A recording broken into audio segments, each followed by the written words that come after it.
Good morning, guys. This is Chain Joke with Sneaker Principal, and I'm on my way to work as usual, self-driving supervised in my Tesla Model Y Premium.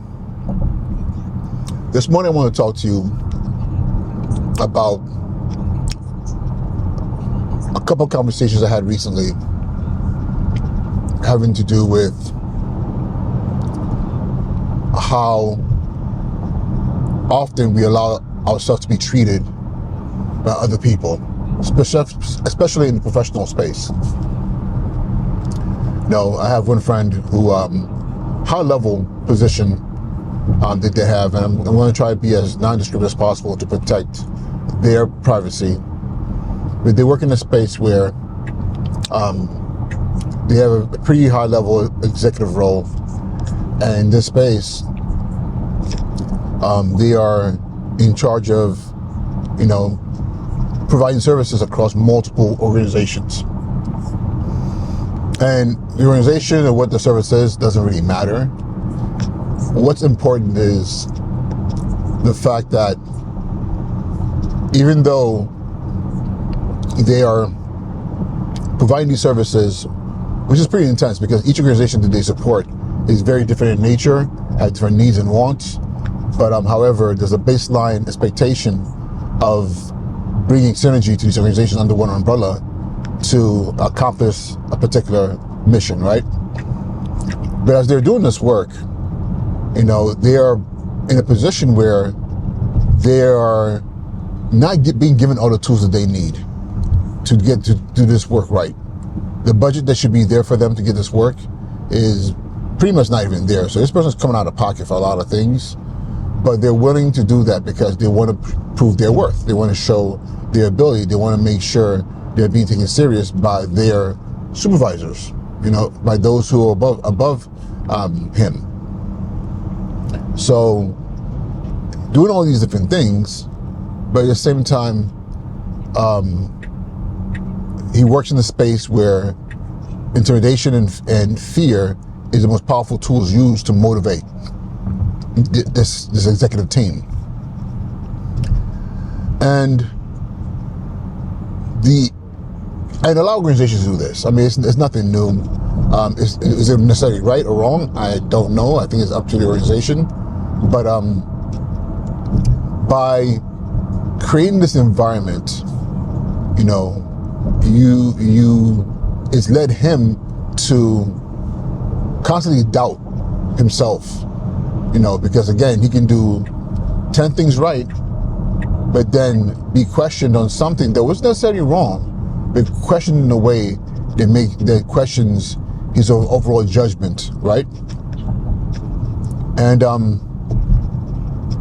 as a result of this culture, others within the organization are kind of following the same steps. So I'm a believer that the way you treat people within an organization or even within a family causes other people to think that's okay, so they do the same thing. So he finds himself now in spaces where even people who are peripheral to him in the same level positions, question him in the same tone that they see their leader question him, or even others on the team. So it's become the norm to engage each other in a fashion, or not even each other, because he doesn't do that to others, but to engage your colleagues in a way that diminishes them, that makes them question themselves, and not in a positive way. Because one thing you're questioning yourself and because you're being given positive feedback and you're like, oh my God, that's important. I didn't even think about that. There's another thing if you put in a position where you are questioning everything, and to the point where it starts to impact your work performance, right? Because you're not asking yourself, like, am I doing something wrong? But you're not being given any feedback you're doing something wrong, but what you're doing is still being questioned in a manner that causes you, to question yourself. I think in some cases the goal is to motivate you to do more, but that ambiguity, that coded language, the passive aggressive nature of things, it puts you in a position where a lot of people just go into a spiral, a spiral downfall, right? They start questioning and they start really messing up and they start not being sure about what they're doing. And it's a type of leadership stance that I think is so ineffective, because you're not providing people clarity. You're not being consistent across the board as far as this is what needs to be done. This is how you're doing. This is how you can improve. Or better yet, here are praises of milestones you've hit throughout this process. Like, these are things that should be that should be the case, but it's not the case where he is, and it's not the case in a lot of places. But then I have another friend who, again, which is funny, all within the same season, was asking for my advice about their leadership. They were hired for a particular position, a high-level position, and they have done their job to a T. Every deadline has been met, every state mandate has been met, every compliance has been met, right?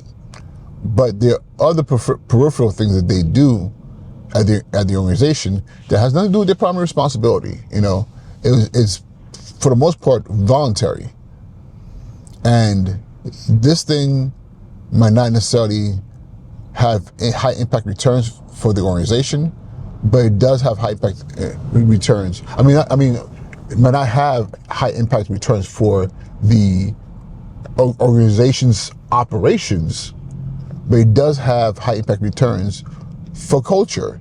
Even if it's in small pockets, it's something that's become a celebrated mainstay of this organization. But due to a lot of miscommunication, broken promises, as far as, hey, if you do this, you would get this, you would get that, to make sure you get all the support, which was not there. And then the sheer disrespect from other colleagues on the team towards this person, and it not being addressed, to the point in some cases borderline harassment is not being addressed by a leader. And this person, to kind of like save themselves from this space that's negative and is harmful to their psyche and their well-being, they decided to step away from this voluntary role that they've been supporting the organization with, right? And as a result now, mind you, still doing stellar in their primary job, still doing everything that's been asked of them in their primary role and responsibility, but now they're being questioned or even called out for the most part not living up to the expectations of the agreement that was made for them to lead this thing on the side. Barring the fact that there's a lot of things that was promised to support this work that was not done. And then you kind of double upon that the issues having with staff members who are being belligerent and being disrespectful and creating a hostile environment that's not being addressed by the leader. So you see these two areas, even though they're different, but there's similar nuances to what's happening there. So the conversation I had with those two people separately, of course, had to do with their response to what was happening. Because I watched them both in their own way crash out, verbally. They never attacked or did anything at their respective organizations. But however, with me, both went through, an extensive diatribe of just pouring out what they felt, what was going on, their anger, their confusion, a lot of self-doubt, a lot of self-down talking, and I sat there and I was like, wow, this doesn't feel like a one-off. This feels like a cultural pandemic where we're having, working in spaces where literally people believe in their positional authority and wield it in ways that it impacts arguably some of their best people. Because if I can break you down, then maybe I can build you back up. I don't know if that's the philosophy. So my first friend, he was saying this: I need to check somebody. For those who don't know the what that means, to check someone, to call people out, to address the issue, face to face, but the tone was coming from a place of anger and hurt as well. I think it was more hurt than anger, but it was still coming from that similar space. So to be in a situation where you want and you feel, I need to put my foot down, I need to address this, then with her, the same thing. She wants to call out her boss. She's like, listen, like, after all I've done and all the stuff I've made, here you are calling me out on things that literally I have the right to walk away from. Like, you can't bully me and punk me into doing this particular thing, but what's stemming from these two spaces is legitimate hurt, legitimate qualms with the people they work with. But my pushback was, sometimes it's very important that your response is being still. Your response is further digging into what you do every day. Your response is not allowing that nonsense to now shift you. And it's hard. It's damn hard. I'm telling you this right now. I deal with people all the time in my personal life who, because they know me, they know my triggers.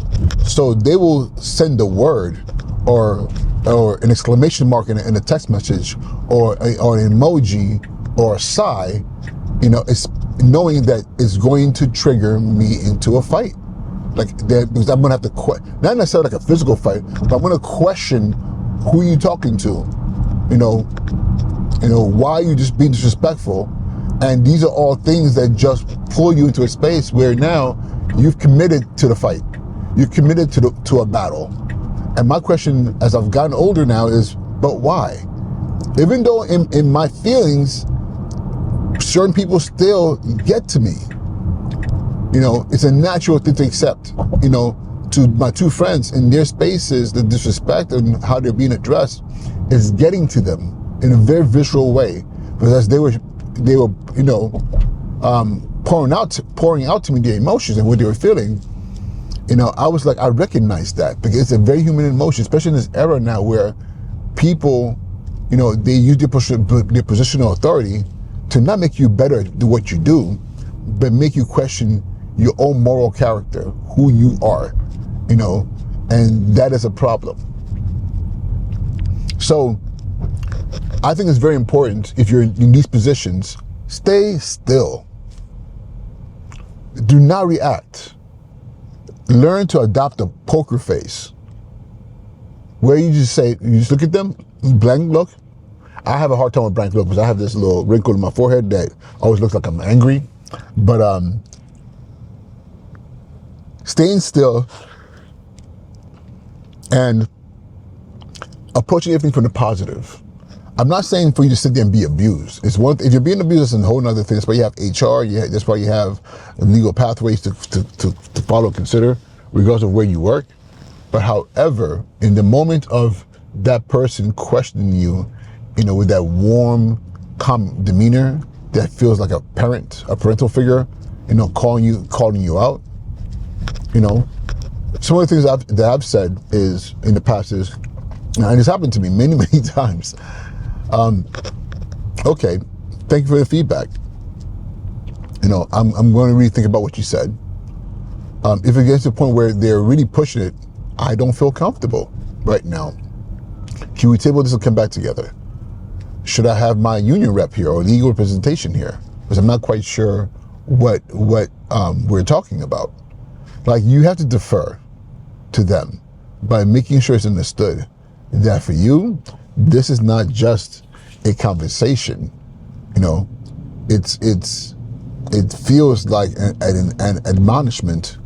And with that being said, if I'm being admonished, then I need the breakdown exactly where I violated. What is it that I did counter to my contractual agreement that is now a problem? and you need to engage people in that fashion, because as soon as you want to start fighting and arguing, you've lost the war. Because then the narrative of getting to physical altercations or cursing people out becomes that you are unstable. You can be trusted to control your emotions, and that will ride with you much longer than anything else. Wherever you go, you make that phone call. Oh yeah, Jim was a hot mess here, because there was this one time he got into an argument with our boss and he cursed him out. And now by saying that, it's creating this image that you are always out here causing problems, when in all reality, there's a one-time situation where you were pushed into that space. You were literally bullied into that space. But again, it's very important, like I'm going to say it again, you stay still. You take a deep breath, you count your breaths, and you do not allow yourself to just fall prey to people's words, or even worse, their manipulation to get you into a space where you come out of character. All right, y'all. This is Uche and Joku. If you have if you have any questions, great. But share your comments. What do you think about what I'm saying? Have you had this experience? Regardless of where you work. If you work in a school building, you work in a legal firm. If you're a firefighter, NYPD, police, not NYPD, but police officer, because not everybody watches this video is solely from